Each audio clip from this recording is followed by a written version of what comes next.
حمد و صلات کے بعد تمام سامعین و حاضرین السلام علیکم ورحمۃ اللہ وبرکاتہ۔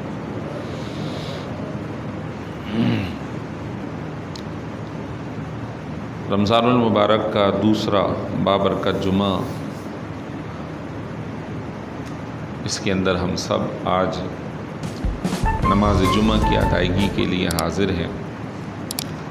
اللہ تبارک و تعالی اسی طرح جو رمضان المبارک بقیہ موجود ہے، اللہ وہ بھی ہمیں عطا فرمائے اور بہتر سے بہتر نیکی کرنے کی توفیق عطا فرمائے۔ یقیناً انسان اپنے عمل میں کمزور ہے، رب کی رحمتیں اور اس کی برکتیں تو مسلسل آ رہی ہیں، لینے والا کمزور ہے۔ ہر ایک یہ سوچتا ہے کہ میرے رزق میں اضافہ ہو، ہر ایک سوچتا ہے کہ میرا فلاں کام بن جائے، میری بخشش ہو جائے، لیکن جو ذریعہ ہے اس کو چھوڑ دیتا۔ رمضان المبارک میں ہر روز رب کی طرف سے صدا ہے، مغرب کے بعد سے کوئی ہے رزق مانگنے والا ہم اسے دے دیں، کوئی ہے مغفرت مانگنے والا اسے ہم دے دیں۔ تو کیا اپنی حاجتوں کے لیے اللہ کے حضور حاضر ہو کر سجدہ ریز ہو کر دعا کی ہے؟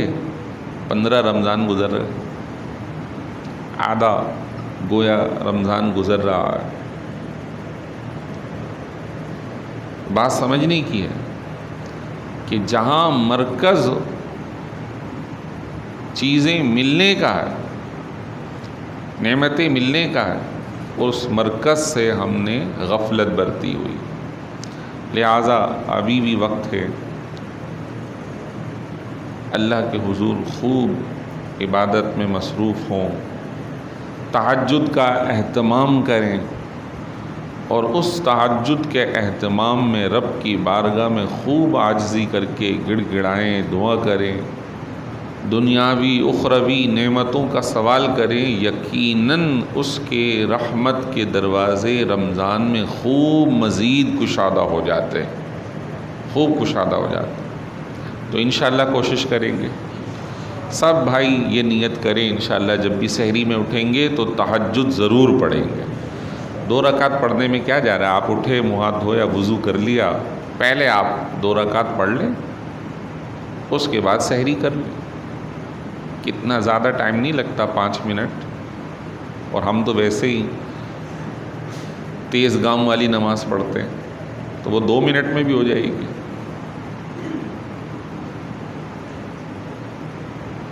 تو اس میں کوئی مشکل نہیں ہے، لیکن جتنی تسلی اور اطمینان سے پڑھیں، خشوع اور خضوع سے پڑھیں، یقیناً رب کی بارگاہ میں امید ہے، واثق ہے کہ وہ ضرور قبول ہوگی اور ہمارا مدعا مقصود پورا ہوگا۔ اللہ عمل کی توفیق عطا فرمائے۔ آج انشاءاللہ زکوٰۃ کے موضوع پر، اس کے فضائل و مسائل پر گفتگو کروں گا۔ اس سے قبل 1-2 باتیں اور عرض کروں گا جو کہ تربیت سے تعلق رکھتی ہیں۔ بارہا مسجد میں الحمدللہ اعلان ہوتا رہتا ہے، ہم بتاتے بھی ہیں کہ راستہ بند نہیں کرنا چاہیے، لیکن ہمارے نمازی بھائی مسجد کا راستہ بند کر دیتے ہیں، نمازی آنے میں پریشان ہیں، اپنی بائک، اپنی گاڑی بالکل دروازے پہ کھڑے کرتے ہیں۔ آپ مغرب میں آئیے، فجر میں آئیے، حالانکہ بورڈ لگایا ہے کہ یہاں گاڑی کھڑی نہ کریں، لیکن اسی بورڈ کے پیچھے کھڑی کریں گے۔ تو یہ ہم سمجھ جائیں کہ جلد بازی کا شکار ہیں، یا جو اچھی بات مل رہی ہے اسے قبول کرنے کو تیار نہیں۔ لہٰذا آج سے یہ بھی ارادہ کریں کہ کوئی بھائی مسجد کے دروازے پر گاڑی نہیں کھڑی کرے گا، وہ دائیں بائیں کھڑی کر لیں، تاکہ آپ کی وجہ سے نماز پڑھنے آنے والوں کو تکلیف نہ ہو۔ آپ نیکی کر رہے ہو، کوئی اور بھی نیکی کر رہا ہے، لیکن آپ کی اس نیکی میں کسی اور کے لیے تکلیف ہے تو آپ کی نیکی میں گناہ شامل ہو گیا ہے۔ پھر جب نکل رہے ہوتے ہیں، جا رہے ہوتے ہیں، تو ٹائر کے اندر جو گندگی لگی ہوئی ہے وہ کپڑوں میں آنے جانے والوں کو لگ رہی ہے۔ آپ تو اس پر بیٹھ کر آئے ہیں اور اندر داخل ہو گئے، لیکن بعد میں آنے والوں کو جو کراہت کا سامنا ہے اس کا جواب دہ کون ہے؟ تو اس بات کو اپنی تربیت میں ہم نے شامل کرنا ہے کہ کسی کو تکلیف نہیں دینی ہے انشاءاللہ۔ ایک اور بات جو یہ بھی تربیت سے تعلق رکھتی ہے، مسجد میں آئیں، ابھی آخری وقت میں آپ دیکھیے گا تو مسجد کے دروازے پہ جیسے کوئی بہت بڑا افراتفری کا معاملہ ہوا ہے، چپلیں باہر تک پڑی ہیں۔ آپ کی اپنی چپل ہے یا کہیں سے مانگ کے لائیں؟ آپ کی اپنی ہے، اہتمام سے آپ کے پاؤں کو صاف کرتی ہے، تو آپ اس کو اٹھا کر چپل جہاں رکھتے ہیں وہاں رکھ دیں۔ بہت برا محسوس ہوتا ہے، ہم عبادت کے لیے آ رہے ہیں نا، باوضو ہوئے، باطہارت ہوئے، کپڑے بہتر پہنے، حکم ہے جب آپ نماز کے لیے کھڑے ہوں آستین آپ نیچے کر لیں، بٹن بند کر لیں، سر پر ٹوپی پہن لیں، لباس خراب نہ ہو، گندا نہ ہو۔ یہ نماز ہمیں تربیت دے رہی ہے۔ لہٰذا کوشش کرنی ہے کہ جب آپ مسجد تشریف لائیں تو آپ کی وجہ سے مسجد میں کوئی گندگی نہ ہو۔ انشاءاللہ آپ اور ہم مل کر یہ اچھے کام کریں گے اور اپنے بھائیوں کو، اپنے ساتھیوں کو تربیت دیں گے، کوئی مشکل نہیں ہے کہ ہماری خرابی دور ہو جائے یا ہماری وجہ سے جو دوسروں کو تکلیف ہو رہی ہے وہ دور ہو جائے گی انشاءاللہ۔ تو انشاءاللہ اس بات پہ بھی عمل کریں گے کہ آپ احباب جب بھی تشریف لائیں تو اپنے جوتے چپل اٹھا کر جہاں رکھنے کی جگہ ہے، ریک لگے ہوئے ہیں وہ خالی ہیں پیچھے تک، اور ابھی بھی چلے جائیں تو مسجد کے دروازے باہر تک۔ کوئی چپل پہننا چاہے تو پھر وہ یہی کرتا ہے کہ دوسروں کی چپل پہ چپل ڈال کر پھر پہنتا ہے، بعد میں ہماری چپل جس کو ہم نے برش لگایا ہو، پالش کی ہو، وہ گندگی والی نظر آتی ہے تو دل میں کراہت آتی ہے، یار کیسے لوگ ہیں میرا جوتا خراب کر دیا۔ لیکن اس بات پہ بھی تو توجہ ہے کہ میں نے اپنا جوتا رکھا کہاں ہے یا اپنی چپل رکھی کہاں ہے۔ یہ چھوٹی چھوٹی باتیں انشاءاللہ امید ہے اللہ تعالیٰ کی ذات سے کبھی توجہ نہیں ہوتی، جب توجہ دلا دی جائے تو ہو جاتی ہے۔ انشاءاللہ آئندہ ہم اس پہ عمل کریں گے انشاءاللہ۔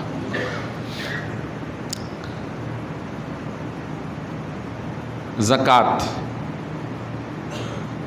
یہ ایک ایسی عبادت ہے جو کہ مالی ہے، اور اسلام کا یہ تیسرا فرض یا رکن کے اعتبار سے تو چوتھا ہو جائے گا۔ یعنی سب سے پہلے ایمان، کلمہ شہادت، پھر نماز، پھر روزہ، اور پھر زکوٰۃ، اور آخر میں حج۔ زکوٰۃ کا تعلق مال سے ہے، لہذا زکوٰۃ ہر ایک پر فرض نہیں ہے۔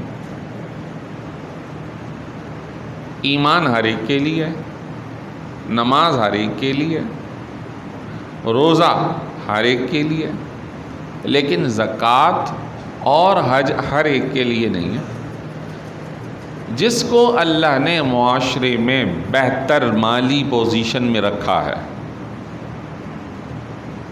اللہ تعالیٰ نے اس پر یہ لاگو کیا کہ جس نعمت سے اللہ نے تمہیں نوازا ہے تم اپنے اس مال سے اپنے بھائیوں کو نوازو۔ پھر وہ پوری ایک کیٹیگری بیان فرمائی کہ کن کن کو دینا ہے۔ لیکن زکوٰۃ کا وہ حصہ ہے جو کہ فرض ہے۔ زکوٰۃ سے نچلا حصہ بھی ہے جس کو صدقات و خیرات کہا جاتا ہے، وہ ہر ایک بندے کے لیے دروازہ کھلا ہوا ہے، اور جو جتنا رب کی بارگاہ میں اخلاص نیت کے ساتھ خرچ کرے گا اللہ اسے دنیا میں 10 اور آخرت میں 70 عطا فرمائے گا، اور چاہے جس کے لیے 700 اور 7,000 اور لاکھ اور کروڑ تک بھی پہنچا دے، واللہ یضاعف لمن یشاء، جس کے لیے چاہے بڑھا دے۔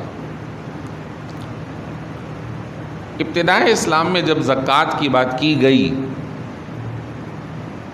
کہ بھائی آپ اپنے مال میں جو اللہ نے آپ کو دیا ہے اس میں سے رقم رب کی بارگاہ میں خرچ کرو، تو مدینہ پاک کے اندر کیونکہ یہ اعلان ہوا تو جو قرب و جوار میں یہودی مذہب کے لوگ تھے وہ کہنے لگے یار تم کیسے رب کو مانتے ہو، تمہارا رب تو ادھار مانگ رہا ہے، تمہارا رب تو پیسے مانگ رہا ہے، نعوذ باللہ۔ حالانکہ وہ خود بھی اللہ کو مانتے تھے، لیکن بہت سارے یہودی اپنے مذہب سے دور بیزار ہو گئے۔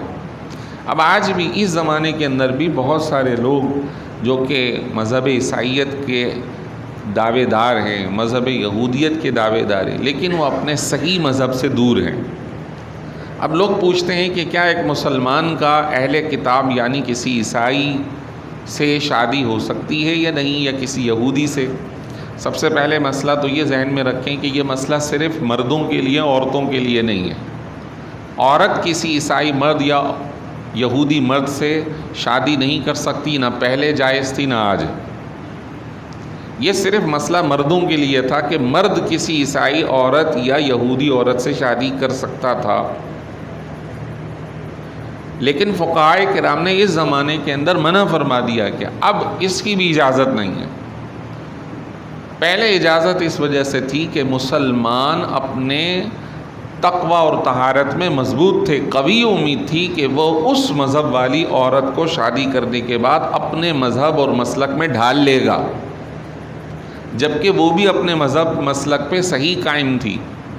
لیکن اب مسلمان اپنے علمی عملی اعتبار سے کمزور ہے۔ اب اپوزٹ صورت ہوتی ہے کہ عیسائی یا یہودی یا غیر مسلم عورت اسے اپنے مذہب میں لے جاتی ہے، تو ادھر تو ایمان خطرے میں پڑ جائے گا۔ لہٰذا علماء نے اب منع لکھا ہے، اور یہی ہے کہ صرف مسلمان سے ہی شادی کرے گا۔ تو اس زمانے میں یہ بات اڑی کہ بھائی آپ کا رب تو نعوذ باللہ محتاج ہے۔ حضرت ابو بکر صدیق رضی اللہ تعالیٰ عنہ سے یہ بحث ہوئی، حضرت صدیق اکبر رضی اللہ تعالیٰ عنہ نے اسے مارا مکہ، یعنی اس سے لڑائی ہوئی۔ وہ آ کر حضور کی بارگاہ میں شکایت کرنے لگا تو اللہ تعالیٰ نے سیدنا صدیق اکبر کی حمایت میں آیت اتاری، لقد سمع اللہ قول الذین قالوا ان اللہ فقیر ونحن اغنیاء سنکتب ما قالوا۔ ہم نے یعنی اللہ تعالیٰ نے سن لیا ہے جو یہ کہہ رہے ہیں، بکواس کر رہے ہیں کہ اللہ محتاج ہے اور ہم مالدار ہیں، ہم نے لکھ لیا ہے جو یہ کہہ رہے ہیں، اور قیامت میں ہم ان کو بدترین عذاب میں مبتلا کریں گے۔ معلوم یہ ہوا کہ یہ ذہن تو اپنے پاس سے نکال دیجئے کہ اللہ تبارک و تعالیٰ کو ہمارے کسی مال کی حاجت ہے، نہیں، بلکہ فرمایا من یقرض اللہ قرضا حسنا، جو بھی اللہ کو قرض حسن دے گا تو اللہ تبارک و تعالیٰ اسے دگنا چگنا کر کے واپس عطا فرمائے گا۔ یہ اس کی فقط مہربانی ہے کہ پہلے دیا خود، پھر اللہ کی بارگاہ میں نہیں پہنچا۔ آپ نے اپنے بھائی کو، بہن کو، عزیزوں، رشتہ داروں کو دے دیا، کسی غریب فقیر کو دے دیا، فرمایا یہ ہمارے اوپر قرض ہے، دیا ان کو ہے لیکن ہمارے اوپر قرض ہے، ہم تمہیں اس کا دگنا چگنا کر کے دوبارہ واپسی عطا کریں گے۔ یہ اللہ کی مہربانی۔ اور سرکار دو عالم صلی اللہ علیہ وسلم کے زمانے میں اللہ اللہ کیا بات ہے، آیت اتاری، خذ من اموالہم صدقۃ وتطہرہم وتزکیہم بہا وصلی علیہم ان صلاتک سکن لہم۔ اے حبیب، ان کے مال سے آپ زکوٰۃ لیں، ان کو پاکیزہ کریں، ان کا تزکیہ کریں، اور پھر ان کے لیے دعا بھی کریں کہ آپ کی دعا ان کے دلوں کا سکون ہے۔ زکوٰۃ دینے والوں کے لیے سرکار دو عالم صلی اللہ علیہ وسلم کا حکم ہوا، حبیب ان کے لیے دعا کریں۔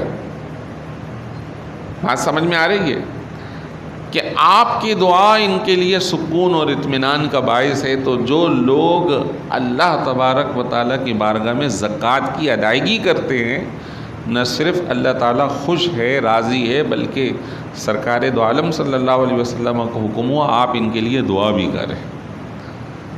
تو وہ بہت خوش نصیب لوگ ہیں کہ جن کو اللہ نے دیا بھی اور دینے کے بعد اس قابل بھی کیا کہ وہ زکوٰۃ بھی دیتے ہیں، اور اس کے بعد اللہ ان سے راضی بھی ہے، انہیں دگنا چگنا بھی عطا فرمائے گا، اور سرکار دو عالم صلی اللہ علیہ وسلم ان کے لیے دعا بھی فرمائیں گے۔ وہ لوگ جو زکوٰۃ نہیں دیتے، غفلت کرتے ہیں، فرمایا والذین یکنزون الذھب والفضة ولا ينفقونها فی سبیل اللہ فبشرهم بعذاب علیم۔ جو لوگ سونے چاندی کو جمع کر کے رکھتے ہیں اور زکوٰۃ نہیں دیتے، اے حبیب ان کو کہہ دیجئے، ان کو بتا دیجئے کہ انہیں دردناک عذاب دیا جائے گا۔ یوم یحمى علیہا فی نار جہنم فتقوی بہا جباہہم وجنوبہم وظہورہم ھذا ما کنزتم لانفسکم فذوقوا ما کنتم تکنزون۔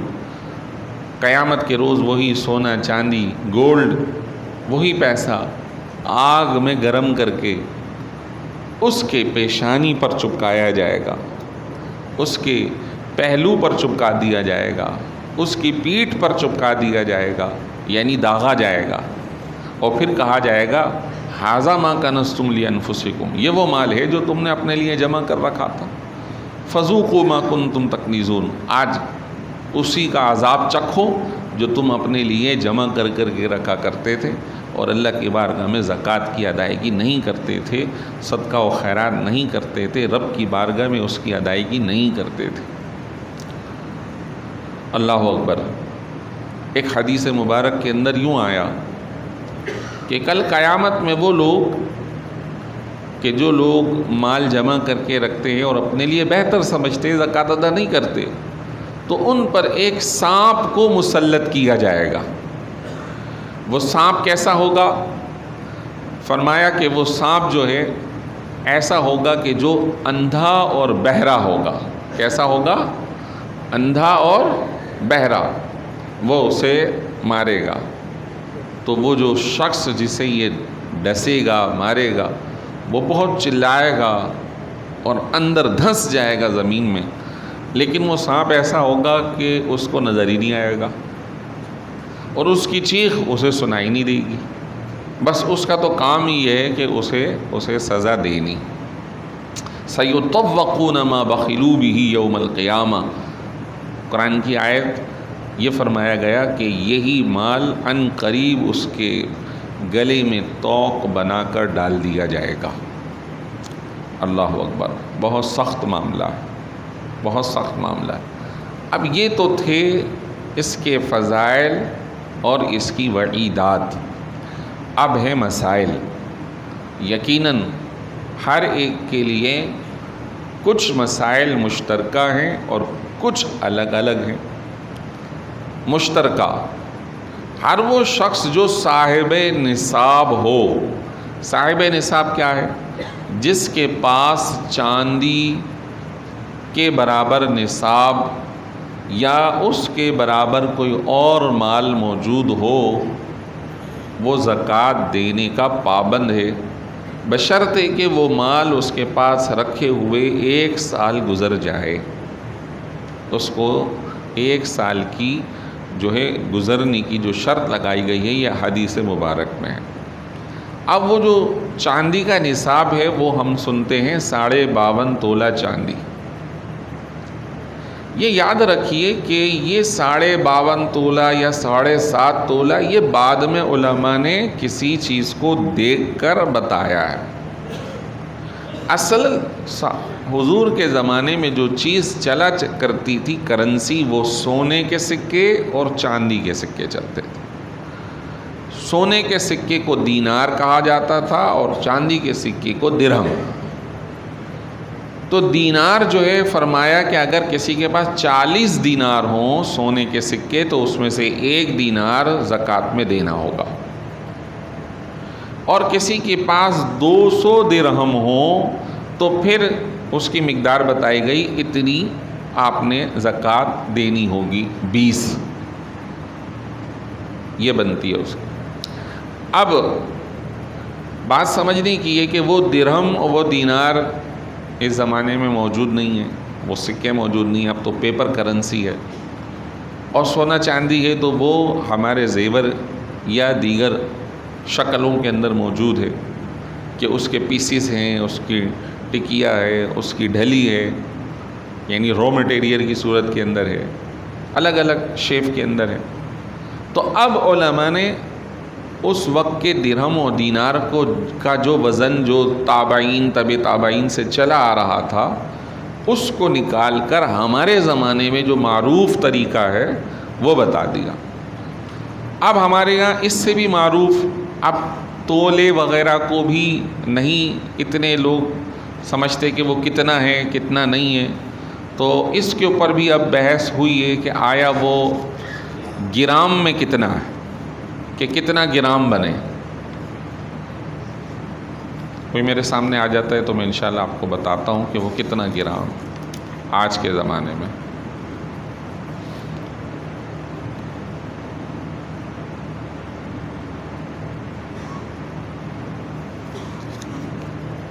بہرحال وہ عرض کر دیتا ہوں بس، نصاب جتنا بنتا ہے 52.5 تولہ چاندی کا، اس کی آپ نے رقم دیکھ لینی ہے آج کے زمانے میں، تو وہ یہ ہے کہ تقریباً 1 تولہ چاندی جو چل رہی ہے وہ 1600-1500 کے لگ بھگ چل رہی ہے۔ اگر اسی کو ہم کاؤنٹ کر لیں، اچھا 1 تولہ جو ہے وہ تقریباً 11.42 گرام بنتا ہے۔ اس طرح ان تولے کو لے جا کر جب ہم گرام کے حساب سے دیکھتے ہیں تو 52.5 تولہ چاندی کی رقم 1,05,000 لگ بھگ بنتی ہے آج کے زمانے میں۔ تو اگر کسی کے پاس 1 لاکھ یا اس سے زائد روپے، اس کے برابر چاندی، اس کے برابر ہمارے پاس را مٹیریل جو کہ خرید و فروخت کے لیے استعمال ہو رہا ہے، تو ہم نے اس کی زکوٰۃ دینی ہوگی۔ مثلاً ایک میری پرچون کی دکان ہے، اس میں جو بھی سامان ہے وہ بیچنے کے لیے، تو ٹوٹل کتنا مال ہے اس کی زکوٰۃ دینی ہوگی، جبکہ اس کے اوپر 1 سال گزر جائے۔ اگر مال یہیں سے شروع ہوا ہے، لیکن اگر مال میرے پاس پہلے سے تھا، وہ پیسوں کی شکل میں تھا، دکان اب ڈالی ہے، تو زکوٰۃ تو یہاں سے شروع ہو گئی۔